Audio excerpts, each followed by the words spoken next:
Hello guys, welcome back to my YouTube channel pharma with Shraddha. D pharma second year pharmacology का chapter first general pharmacology.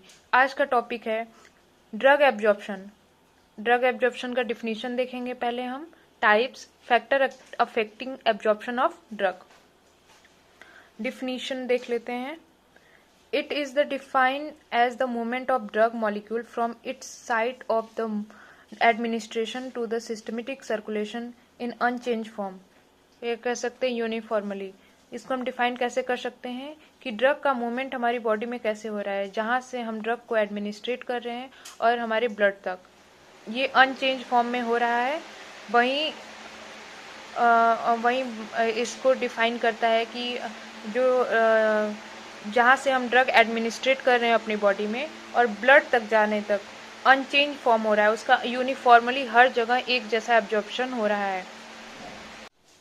When we take any drug through oral route, जब कोई भी drug हम अपनी mouth के through administrate करते हैं, it goes into the stomach, तो वो स्टमक के अंदर जाता है। इन विच डिसइंटीग्रेंट्स, जो भी विघटनकारी होते हैं, जो भी एंजाइम होता है और जो HCl वगैरह होता है जो कि ड्रग को ब्रेक डाउन करता है, डिसोल्यूशन होता है, take place then drug reach into the intestine. Dissolution होने के बाद, ब्रेक डाउन होने के बाद, विघटन होने के बाद वो कहाँ पहुंचता है? इंटेस्टाइन में। नाउ आफ्टर डिसोल्यूशन होने के बाद जब वो इंटेस्टाइन में पहुंच जाता है तो वहां पे क्या होता है? एब्जॉर्ब इनटू द ब्लड में एब्जॉर्ब हो जाता है from the intestining through the membrane के थ्रू ब्लड में एब्जॉर्ब हो जाता है।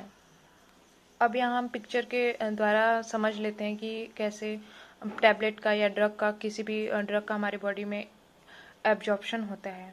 ये टैबलेट है, इसका डिसइंटीग्रेशन होता है, ब्रेकडाउन होता है। कोर्स पार्टिकल में थोड़े बड़े पार्टिकल होते हैं जो कि जाके फिर ब्रेकडाउन होता है तो फाइन पार्टिकल में कन्वर्ट होते हैं, जिसका कि फास्ट डिसोल्यूशन होता है, ड्रग सोल्यूशन बनता है। अगर कोर्स पार्टिकल का डिसोल्यूशन होगा तो ड्रग सोल्यूशन थोड़ी देर से बनेगा, और टैबलेट का डायरेक्ट स्लो डिसोल्यूशन होता है। पहले वो कोर्स में पार्टिकल में कन्वर्ट होगा, फिर फाइन पार्टिकल में, फिर जाके ड्रग सोल्यूशन बनता है। तो जैसे ही ये कोर्स से फाइन पार्टिकल में होता है तो इसका डिसोल्यूशन जो होने लगता है वो फास्ट हो जाता है। ड्रग डिसोल्यूशन मेम्ब्रेन के थ्रू ब्लड वेसल्स में ट्रांसफर होता है। ये बायोलॉजिकल मेम्ब्रेन है, ये ड्रग सोल्यूशन है, और ये मेम्ब्रेन के थ्रू ड्रग कहाँ जा रहा है? ब्लड वेसल्स में। और ये जो प्रोसेस है ये एब्जॉर्प्शन प्रोसेस कहा जाता है। अब हम देख लेते हैं टाइप ऑफ एब्जॉर्प्शन।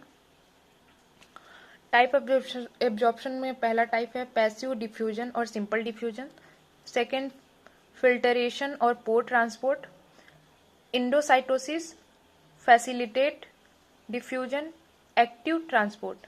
ये 5 प्रकार के हमारे क्या हैं? Types of drug absorption. अब पैसिव डिफ्यूजन और सिंपल डिफ्यूजन देख लेते हैं क्या है। In this type of absorption, the drug is transported from the higher concentration to lower concentration। इसमें क्या होता है कि जो ड्रग का एब्जॉर्प्शन होता है वो हमारे मेम्ब्रेन में कैसे ट्रांसपोर्ट होता है ब्लड के पास? Higher concentration to lower concentration. Filtration, pore transport. Filtration या पोर ट्रांसपोर्ट क्या है? In this type of absorption the drug molecules are pass through the space between two sales.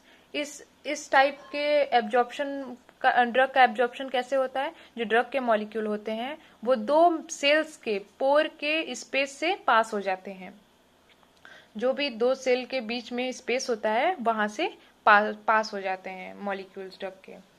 अब इंडोसाइटोसिस क्या है? In this type of absorption the drug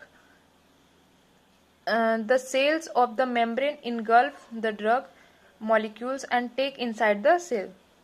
इस type के absorption में क्या होता है? जो सेल होते हैं, सेल मेम्ब्रेन होते हैं, वो क्या करते हैं? ड्रग मॉलिक्यूल को इनगल्फ कर लेते हैं, निगल लेते हैं अपने अंदर। अब फोर्थ वन देख लेते हैं, फैसिलिटेटेड डिफ्यूजन। फैसिलिटेटेड डिफ्यूजन क्या होता है? In this type of absorption, इस टाइप के एब्जॉर्प्शन में क्या होता है? A carrier protein helps in the entering of the drug. जो कैरियर प्रोटीन होता है वो क्या करता है? हेल्प करता है ड्रग को सेल के अंदर या मेम्ब्रेन के अंदर इंटर करने में। कैसे? From the higher concentration to lower concentration, and no energy is require in the process. कोई भी एनर्जी इसमें रिक्वायर नहीं होती, इस प्रोसेस में कोई भी एनर्जी की जरूरत नहीं पड़ती है। अब एक्टिव ट्रांसपोर्ट क्या है? In this type of absorption the carrier molecule combine with the drug molecule and transport it inside the membrane, and energy is required in this process. इस प्रोसेस में क्या होता है? एनर्जी रिक्वायर होती है। Absorption कैसे होता है? कैरियर मॉलिक्यूल कंबाइन हो जाते हैं ड्रग मॉलिक्यूल के साथ, and transport inside the membrane. Carrier molecule जो होते हैं, जो भी कैरी करते हैं मॉलिक्यूल कि वो सेल के मेम्ब्रेन से बाहर जा रहे हैं, अंदर जा रहे हैं, तो वो क्या होते हैं कि वो ड्रग मॉलिक्यूल के साथ कंबाइन हो जाते हैं और उसका ट्रांसपोर्ट करते हैं इनसाइड द मेम्ब्रेन। इसमें एनर्जी रिक्वायर होती है। और पिनोसाइटोसिस एक है जो कि अमीबा में होता है, जो कि इनगल्फ कर लेता है अपने अंदर फूड, वही होता है pinocytosis. Factor affecting absorption of drug. कौन कौन से ऐसे फैक्टर हैं जो कि ड्रग एब्जॉर्प्शन में अफेक्ट करते हैं? क्या होता है? पहला क्या है? Physical state of drug. Physical state की ड्रग का फिजिकल स्टेट क्या है? वो टैबलेट में है या सॉलिड है, लिक्विड है, क्या है वो, या सेमी सॉलिड है, तो उसका स्टेट क्या है ड्रग का? The liquid are betterly absorb then the solid medication. जो भी सॉलिड मेडिकेशन टैबलेट की जगह पे जो लिक्विड होता है वो जल्दी ही बॉडी में एब्जॉर्ब हो जाता है।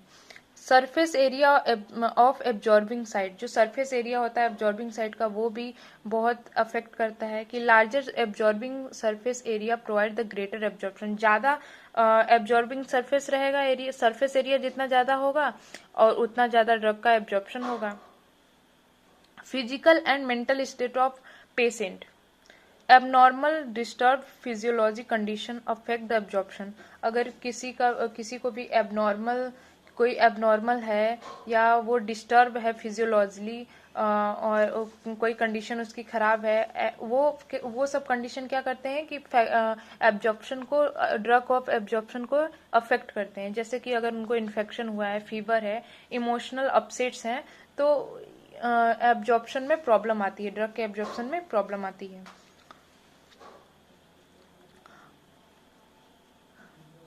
Particle size smaller.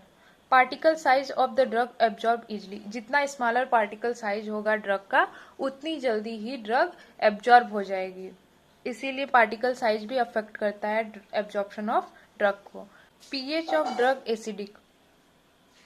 अगर ड्रग का पीएच एसिडिक है तो क्या हो सकता है वहां पे? कैसे वो अफेक्ट करता है ड्रग को?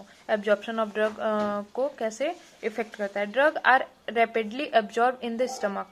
अगर कोई भी ड्रग एसिडिक है तो वो स्टमक में बहुत जल्दी एब्जॉर्ब हो जाएगा, लेकिन अगर वहीं पे बेसिक है तो वो ड्रग रैपिडली कहाँ पे, जल्दी से कहाँ एब्जॉर्ब होगा? वो इंटेस्टाइन में एब्जॉर्ब होगा। Functional condition of GIT. अब फंक्शनल कंडीशन, जो जीआईटी का फंक्शनल कंडीशन होता है, वो ड्रग एब्जॉर्प्शन में कैसे अफेक्ट कर रहा है? Increase peristaltic movement of the GIT decrease the absorption of drug. अगर जल्दी जल्दी मूवमेंट हो रहा है ड्रग का बॉडी में, पेरिस्टैल्टिक मूवमेंट हो रहा है, तो आपको पता होगा कि ओसोफेगस में या किसी भी गट में पेरिस्टैल्टिक मूवमेंट होता है, तो जो वो वहां पे क्या होता है, एब्जॉर्प्शन जो ड्रग का होता है वो डिक्रीज हो जाता है। Presence of food and other things in the gut.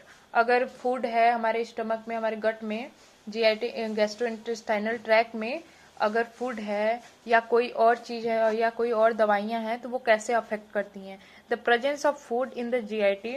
अगर जीआईटी में फूड है तो वो एब्जॉर्प्शन ऑफ ड्रग को रिड्यूस कर सकती हैं, because no direct connection with the wall of GIT. क्योंकि जो ड्रग का डायरेक्ट कनेक्शन होता है वॉल से, वो नहीं हो पा रहा है, तो वहां पे एब्जॉर्प्शन होता है जो ड्रग का, वो डिक्रीज हो जाता है। Thank you.